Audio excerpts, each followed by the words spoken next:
నమస్కారం గురుగారు. నమస్కారం సార్.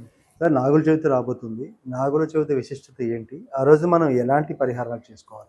అంటే మామూలుగా సర్పదోషాలు, కాలసర్పదోషాలు, కుజదోషాలు ఉన్నవాళ్ళు ఆ రోజు నాగుల పుట్ట దగ్గర ఏమైనా పరిహారం చేసుకుంటే అవి తొలగిపోయి వాళ్ళకి తొందరగా పెళ్ళిళ్ళు అయ్యే అవకాశం ఉంటుందా తెలియజేయండి. శ్రీమాత్రే నమః, శ్రీ గురుభ్యో నమః.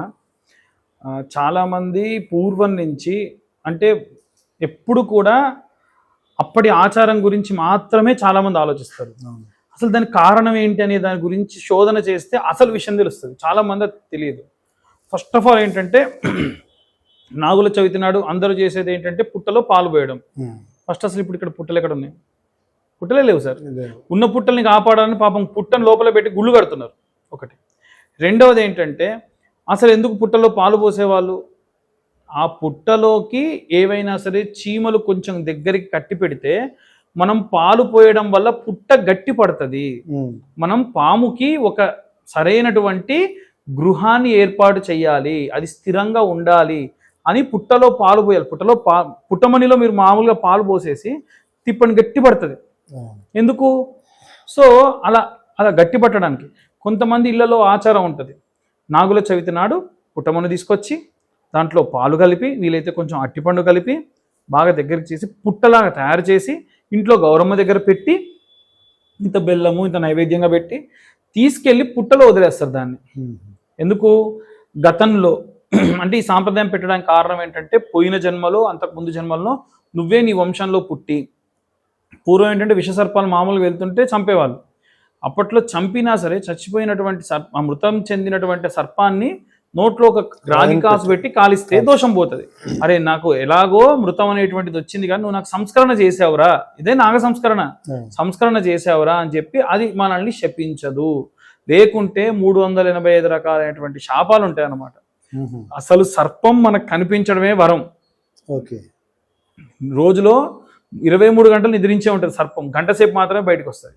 ఆ వచ్చిన సర్పము ఎవరికి హాని చేయాలని చూడదు, వాడికి హాని చేయాలని చూస్తేనే హాని చేస్తుంది. కాబట్టి అది ఫాస్ట్గా మన దగ్గరికి వచ్చినా ఏదైనా తినడానికి ఉందో ఏమైనా పెడతారేమో అనేటువంటి ఆలోచనతో రావడమే తప్ప ఇంకేదీ కూడా చేయదు. ఇలా ఉన్నటువంటి ఆ యొక్క సర్పం ఏదైతే ఉందో అది ఉదరంలో కొన్ని గుడ్లతో పోయేటప్పుడు సంహరించారనుకోండి, మళ్ళీ నువ్వు స్త్రీ జన్మెత్తు, నీకు గర్భస్రావం అవుతూనే ఉంటుంది అని గర్భస్రావం అయ్యేట్టుగా శపించి వెళ్తుంది. అందుకే ఆడవాళ్ళకు పుడితే ఆశ్లేష నక్షత్రంలో పుట్టడం వాళ్ళకి మిస్క్యారేజ్ అవుతానే ఉంటాయి ఒకటి. రెండవది ఏంటి అంటే ఆడపాము మగపాముతో కలవడానికి వెళ్తున్నప్పుడు చేస్తే ఇక నువ్వు మళ్ళీ జన్మెత్తి మగ జన్మెత్తి ఆడవాన్ని ఎంత నువ్వు వివాహం చేసుకొని ఎంత నువ్వు ప్రేమించి పెళ్లి చేసుకోవాలనుకున్నా వాళ్ళు దూరం అయిపోగాక అని ఇలా ఎన్నో రకాలైన శాపాలు ఉంటాయి.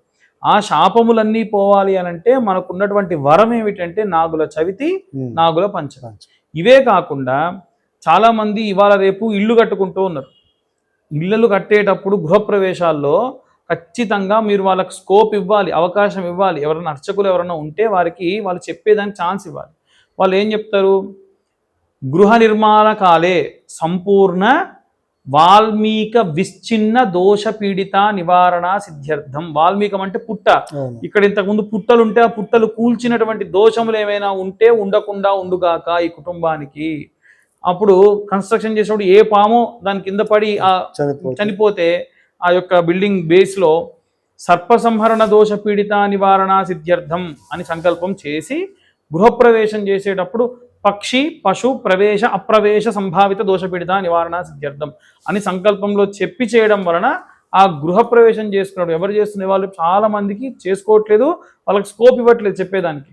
కాబట్టి ఈ విధంగా ఎవరైనా సరే ఒకవేళ అలా చేస్తే వాళ్ళకు సర్పదోషాలు ఉంటే నాగుల చవితి నాడు కానీ నాగుల పంచమి నాడు కానీ మీకు ఆచారం ఉంటే మీరే పుట్టమన్ను తీసుకుని వచ్చి పుట్టను కట్టి వేయండి. లేదనుకోండి నాగుల చవితి నుండి ప్రారంభించి 21 మంగళవారాల పాటు మీకు ఇవాళ రేపు పూజా స్టోర్కి ఎక్కడికి వెళ్ళినా పుట్టమన్ను కాబట్టి అమ్ముతున్నారు. ఆ పుట్టమన్ను తీసుకొని వచ్చి ప్రతి మంగళవారం ఎక్కడైతే పుట్టలు ఉన్నాయో, మనకు ఉదాహరణకు ఓయూ క్యాంపస్లోకి వెళ్తే అక్కడ పుట్టతో కూడినటువంటి గుడే ఉంది, అందుకని మొత్తం కూల్చేస్తున్న గుడి కట్టేశారు. అక్కడికి ఈ పుట్టమన్ను తీసుకెళ్ళి వేయండి, వేసి పాలు కూడా పోయండి. మళ్ళీ చెబుతున్నా, పాలు పోస్తుందా పాము పాలు తాగుతుందా అని చెప్పి పిచ్చి పిచ్చి వాగుడు వాగే వాళ్ళు ఇవాళ రేపు చాలా మంది తయారవుతున్నారు. పాముకు పాలు పోయడం కాదు, పాము పుట్టలో పాలు పోసేది కేవలము పుట్ట కట్టడానికి. రీసెంట్లీ ఎవరో ఒక పెద్ద యాంకర్ కూడా యాంకరింగ్ చేస్తూ పాము ఇట్లా నోరు తెరిచి పాము నోట్లో పాలు పోస్తారా అని అడిగారు. కాబట్టి వాస్తవంగా అక్కడ విషయం ఏంటో తెలియక పాపం అంతే. ఆ పుట్టలో కనుక పుట్టమన్ను వేసి పాలు పోయడం వల్ల పుట్ట గట్టి పడుతుంది. కాబట్టి అలా చేస్తే, అలా 21 వారాలు చేస్తే సర్ప సంభావిత దోషములు పోయి పిల్లలు లేని వారికి పిల్లలు పుట్టడం, పెళ్ళిళ్ళు కాని వాళ్ళకు పెళ్ళిళ్ళు అవ్వడం. అలాగే విశేషంగా మనకు నవనాగ పూజ అని ఉంటుంది సార్. అనంతం వాసుకిం శేషం పద్మనాభంచ కంబలం శంఖపాలం ధృతారాష్ట్రం తక్షకం కాళీయం తదా. ఈ సర్పదోషం ఉన్న వాళ్ళకు రెగ్యులర్గా జరిగే కొన్ని విషయాలు కూడా ఏంటంటే చెవిలో నుంచి చీంగారుతుంటుంది, చెవి పోటు బాగా వస్తుంటుంది. కారణం ఏంటి అని అంటే ఇది ఒక సిగ్నిఫికెంట్ అనమాట, ఇది ఒక చిన్న సైన్ అనమాట. వీళ్ళకు సర్ప సంబంధిత దోషములు ఉంటే ఇలా అవుతుంది అని. మీరు నమ్మరు, ఇలా చెప్పిన తర్వాతకి వాళ్ళు వెళ్ళి పుట్టలో ఈ జంటనాగులకు పాలు పోసి వచ్చిన వాళ్ళు, పుట్టల దగ్గర పుట్టమన్ను వేసి వచ్చిన వాళ్ళకి ఏ మెడిసిన్ వాడకుండా చెవు పోటు తగ్గిన వాళ్ళు ఉన్నారు. డాక్టర్లు ఆశ్చర్యపోయారు, ఇంత సన్న హోల్ ఉండాలమ్మా మీకు లేదు ఇప్పుడు అన్నారు. ఎలా? కాబట్టి ఇదేదో పుక్కిట పురాణమో ఏదో కాదు, నిజంగా ఉన్నటువంటివి.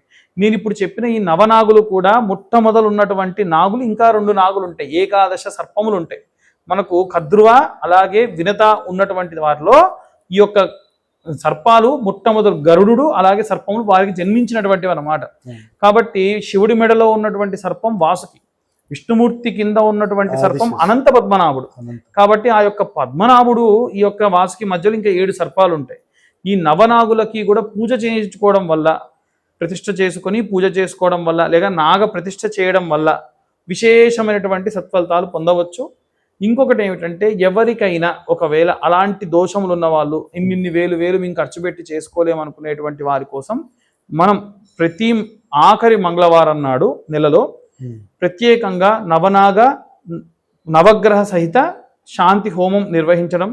ఎవరికి మండపం వాళ్ళది, అర్చకులు మాత్రమే వేరువేరుగా ఉంటారు, ఎవరి మండపం వారికే ఉంటుంది. ఎవరి పూజా విధానం ఒకటే మండపంలో అందరి పూజ చేయడం కాకుండా ఎవరి వాళ్ళకే పెట్టి పూజ చేయించడం, హోమం చేయించడం జరుగుతుంది. అలాగే వివాహం కాని ఆడవాళ్ళకైతే వరపాశుపతం అనేటువంటి హోమాలు, అదే వివాహం కాని అబ్బాయిలకైతే కన్యాపాశుపతం అనేటువంటి అభిషేకము హోమాలు కూడా నిర్వహిస్తున్నాం. ఆసక్తి గల వారు కాంటాక్ట్ చేయొచ్చు. ఎప్పుడు కూడా సార్ నేను ఇప్పుడే కాదు, ఎప్పుడు కూడా నువ్వు నా దగ్గరే చేయించుకో అని నేను ఎవరికీ చెప్పా. మీరు ఎక్కడైనా ఎవరి దగ్గర అయినా సరే ఈ విధంగా త్రూ ప్రాపర్ ఛానల్ అంటే మళ్ళీ ఛానల్ అనుకునేది అలా కాదు, ఒక విధానం ప్రకారంగా మీరు పూజ చేయించుకుంటే మంచిది. ఎక్కడన్నా చేయించుకోండి, లేదు కావాలంటే నన్ను అప్రోచ్ కూడా అవ్వచ్చు. అలా ఆ విధంగా చేసుకోవడం వల్ల వాళ్ళకున్న దోషాలన్నీ అన్ని పోతే ఈ నాగుల చవితి ప్రామాణికంగా మనం ఈ విషయాలు కూడా చెప్పడం జరిగింది. అంతే. నైస్ సార్, మంచి విశ్లేషణ సార్, ధన్యవాదాలు.